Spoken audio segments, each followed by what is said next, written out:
आज के इस वीडियो में हम भारत की विशाल सल्तनत कायम करने वाले मुगल बादशाहों के अंतिम समय और उनके मृत्यु के बारे में जानेंगे कि आखिर इतने विशाल सेनाओं वाले बादशाहों को किसने और कैसे मारा। इस वीडियो में हम अलाउद्दीन खिलजी से लेकर औरंगजेब, आलमगीर, अकबर और बाबर की मौत के बारे में जानेंगे। साथ ही हम आपको ये भी बताएंगे कि इन मुगल बादशाहों की कब्र आज कहाँ है और किस हालात में है। उम्मीद है कि आप इस वीडियो को लाइक जरूर करेंगे। तो चलिए शुरू करते हैं। नंबर 1, अलाउद्दीन खिलजी। दिल्ली से लेकर पूरे भारत में अपनी विशाल सेनाओं को दौड़ाने वाले अलाउद्दीन खिलजी का जन्म अफगानिस्तान के जाबून प्रांत में हुआ था। उसके चाचा दिल्ली के सुल्तान थे। उसने अपने प्यारे भतीजे अलाउद्दीन को अपनी सेना का कमांडर भी बनाया था। अपनी बेटी का निकाह भी उससे कराया था। अलाउद्दीन ने अपनी विशाल सेना को लेकर देवगिरी के यादवों के राज्यों पर चढ़ाई की। हजारों हाथी, घोड़े, हीरे जवाहरात के साथ अलाउद्दीन दिल्ली की तरफ बढ़ा। इन जीतों से अलाउद्दीन की चाह बढ़ती चली गई। अब वह दिल्ली की सत्ता पाने का चाह रखने लगा। इस सत्ता को पाने के लिए उसने अपने ही चाचा की पीठ में खंजर भोंक कर उसकी सल्तनत पर कब्जा कर लिया। अलाउद्दीन ने मंगोलों की सेना को हराकर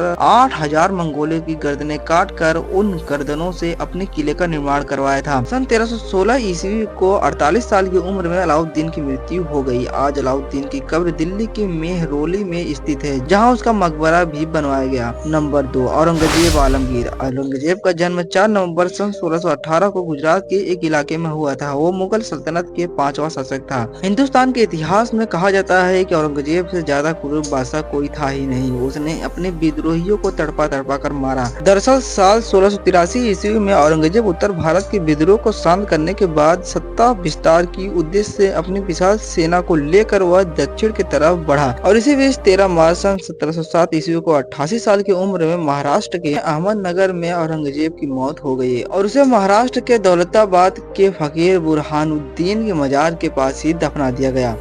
नंबर 3, बाबर। हिंदुस्तान में मुगलिया सल्तनत की नींव रखने वाले बाबर का जन्म 14 फरवरी सन 1483 ईस्वी को उज्बेकिस्तान में हुआ था। साल 1526 को काबुल को पार करते हुए बाबर ने अपने विशाल लश्कर के साथ हिंदुस्तान में प्रवेश किया। बाबर के पास तोप और बारूद का एक बड़ा जागीर था, जिसके दम पर बाबर ने पानीपत और खानवा के युद्धों में अपनी जीत का परचम लहराया। हिंदुस्तान में बाबर को सबसे बड़ी टक्कर राणा सांगा ने दी। खानवा के युद्ध में राणा सांगा और बाबर के बीच भयंकर युद्ध लड़ा गया। राणा से जीत के बाद 28 मार्च सन 1528 को बाबर ने आगरा में अपनी सेना का अंतिम पड़ाव डाला।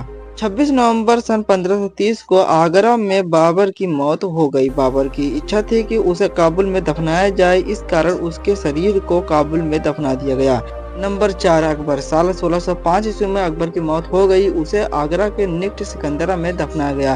दरअसल अकबर को पेचिश नामक एक भयंकर बीमारी हो गई, जिसका उसे इलाज नहीं मिला। दूसरी ओर उसका बेटा सलीम राजसत्ता पाने के लिए तरह तरह के षड्यंत्र रचने लगा। उसने अपने भाइयों से लेकर अकबर के कई विश्वास पात्रों को मरवाने की कई कोशिश कर डाली। अपने बेटे की इन जासूसी और पेचिश की बीमारी ने अकबर को मार डाला। 63 साल की उम्र में मरे अकबर को आगरा में दफना दिया गया, जहाँ उसका आलीशान मकबरा भी बनवाया गया है। जानकारी आपको कैसा लगा कमेंट करके जरूर बताइएगा।